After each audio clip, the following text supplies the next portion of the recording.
Dear friends, today's story is one that will chill you to the bone. A heartbreaking true tale that will leave you questioning everything you think you know about trust, family, and evil. A poor widow lived quietly with her daughters. They didn't go out. They didn't talk to strangers. They were modest, polite, and well-raised. So how did all three of her young, unmarried daughters suddenly turn up pregnant? Was it their father, a stepbrother, an uncle, or someone even closer, someone they trusted with their lives? What you're about to hear isn't just shocking. It's a reminder that not all monsters live in the wild. Some hide inside our homes, wearing the face of love. So stay with us till the very end of this video. Hit the like button, and if you're new here, don't forget to subscribe. Because this is a story that will make your heart race and your soul ache. Let's begin. In a dusty, forgotten village on the edge of the desert, there lived a poor widow named Hail Lima. Her life was a daily struggle, waking at dawn, working in the homes of wealthier families, scrubbing dishes, washing clothes, sweeping courtyards, anything to earn enough for her children's next meal. She had nothing but her faith, her hands, and her 7 children. Hail Lima had been married twice. Her first husband had passed away years ago, leaving her with a son named Camrol. Later, she remarried and had 6 daughters, each one more modest and gentle than the next. But as fate would have it, her second husband died too, and once again, Hail Lima was left alone to carry the weight of an entire family. They lived in a small, crumbling hut. The roof leaked, the floor was cracked, but there was love, pure and honest love between a mother and her children. Camrol, her eldest, had grown up among the girls. Though he was technically their half-brother, the 6 daughters saw him as their own blood. He was Bijan to them, their big brother, their protector. Then one day, everything changed. Her eldest daughter, barely past the age of innocence, began to fall ill. At first, it was subtle: dizziness, weakness, nausea.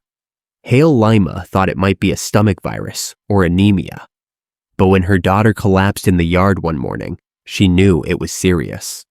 She borrowed money, took her daughter to the city hospital, and waited outside the examination room, praying. The doctor came out with a look of concern and disbelief. "Madam, your daughter is pregnant." Hail Lima's knees buckled, her vision blurred. Her ears rang as though the sky itself had collapsed onto her shoulders. Pregnant? But her daughter was unmarried. She rarely left the house. She barely spoke to strangers, let alone boys. She rushed her daughter home, trembling with anger and fear. She slapped her, screamed, demanded the truth. "Who did this to you? Whose child is this?" But her daughter collapsed at her feet, crying uncontrollably. "Mother, I don't know. I swear on Allah. I've never even spoken to a man. I've never left the house alone. I swear I don't know how this happened." The sincerity in her daughter's voice shook Hail Lima's soul. A mother knows. And in that moment, she knew. Her daughter was telling the truth. She said nothing more. She buried her pain. When the baby was born, she took it in her arms and raised it as her own grandchild. But peace did not return. Not long after, her second daughter began falling sick. Same symptoms, same hospital, same verdict. "Your daughter is pregnant." Again. And then the third. 3 daughters, all pregnant, all claiming they had never known a man, all insisting they didn't even know how it happened. By then, Hail Lima's soul was breaking. The whispers in the village had started. The shame was unbearable. But the confusion was worse. She began to suspect dark things, curses, jinns, black magic. But none of it made sense. Her daughters were never alone. No man entered the house. Unless... She couldn't believe it. She wouldn't. So, one morning, she did the only thing she could. She walked barefoot to the grand palace of Sultanabad, her face streaked with dust and tears, her dignity hanging by a thread. The court of Emperor Yazdan was in session. Ministers in silk robes, gold and silver around the halls. Men discussing trade and war. And into that world of power and pride walked a barefoot widow, shaking with grief. "Who is this woman?" the emperor asked.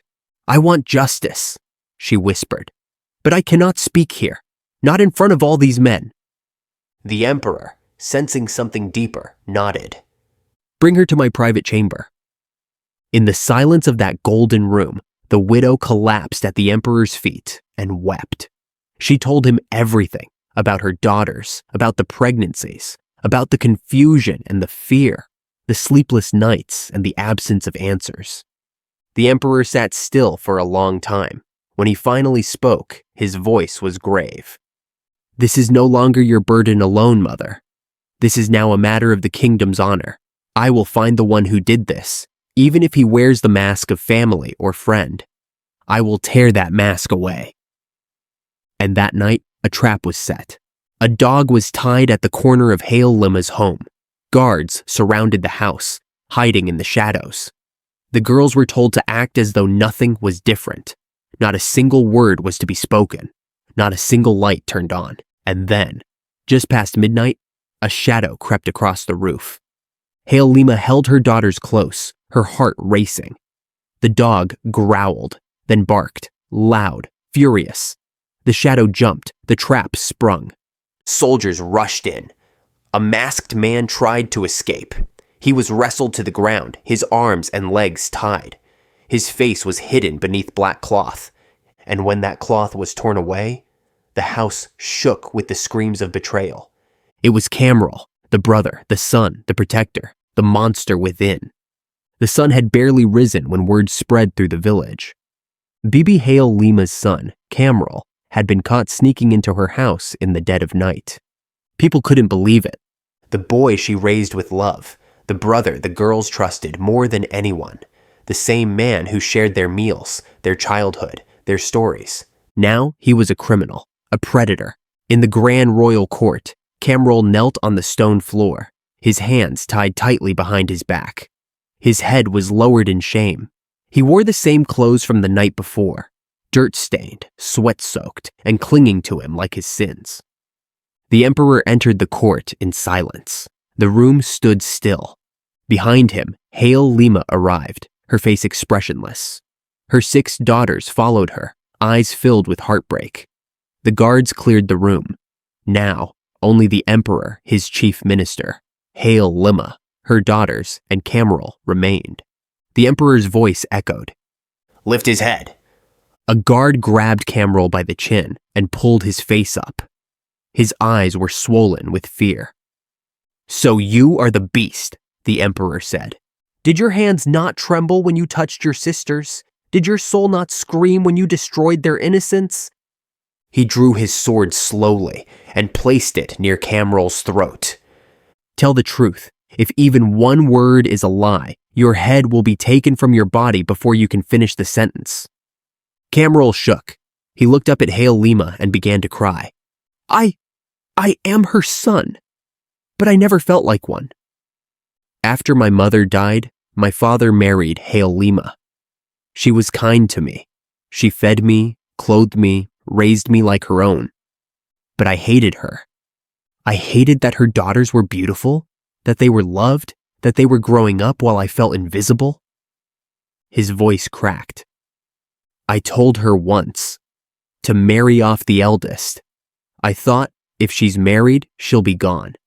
But she didn't listen. She said her daughters would marry when the time was right. And that's when something evil grew inside me. A voice that told me I could take what I wanted and no one would know. Cameral continued. I went to a herbalist in another village, paid him for a special herb, a powder that could make people fall unconscious just by inhaling it. Gasps filled the chamber. At night, I climbed through the roof. I made them inhale the powder. Then I did the unthinkable. When I was done, I dressed them as they were and left before dawn. They never knew. They never remembered. I did it again and again, until all 3. He looked at Hail Lima. She didn't cry. She didn't move. Her face was carved from stone. Cameral whispered, even the dog last night. I thought it was just for guarding, not for me. I didn't know it would betray me. Silence fell. It was heavy, suffocating. The emperor slowly stood up, his face pale with fury. He looked at the minister and gave a simple nod. The minister unsheathed his sword, stepped forward, and in one clean, swift motion, struck Camrol's head from his shoulders. The body collapsed. Justice was served. No applause, no cheers, only silence. Bibi, Hail Lima, stood still. Her daughters wept behind her, quiet, aching tears. The kind that don't wash pain away, but settle it deeper inside the soul. The emperor turned to Hail Lima. "Mother," he said softly, "if only you had come sooner. Perhaps your daughters wouldn't have suffered so much. But now what's done is done, and I promise you, this kingdom will never let your daughters be defined by shame." He stepped forward and lifted Hail Lima's hands in his own. "Your daughters will be given the honor they deserve."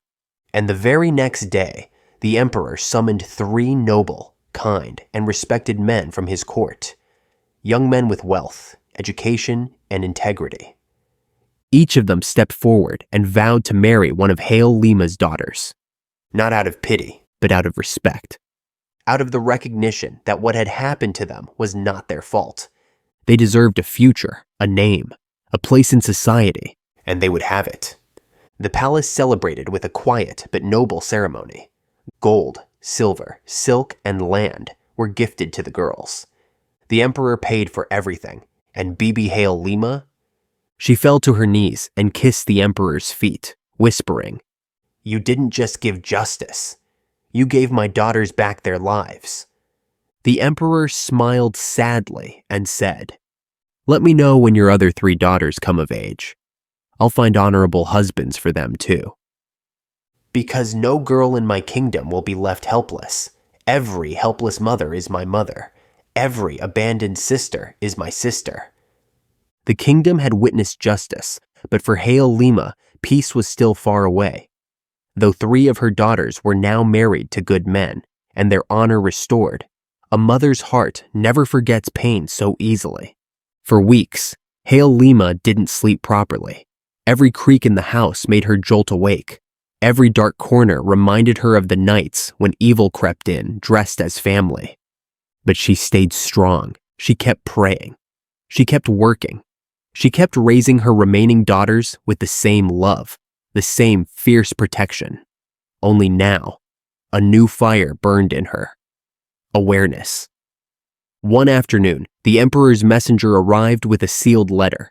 In it was a decree signed by Emperor Yazdan himself. "No woman shall suffer in silence again. Let there be a law that protects every daughter of this land from harm, and punishes those who hide their crimes behind blood and kinship." The message didn't just honor Hail Lima's daughters, it honored her courage. A few months passed, and the village slowly returned to normal. People whispered less, eyes judged less. And when they looked at Hail Lima now, they no longer saw shame, they saw strength. The remaining daughters grew older. The emperor kept his word. When they came of age, he arranged good marriages for them too. One by one, they left the little hut where so much sorrow once lived. And soon, Hail Lima was alone again. But this time, she wasn't afraid of silence. She started spending her days teaching the village girls how to protect themselves, how to speak up, how to never confuse loyalty with blindness. She taught mothers how to listen with their hearts, not just their ears.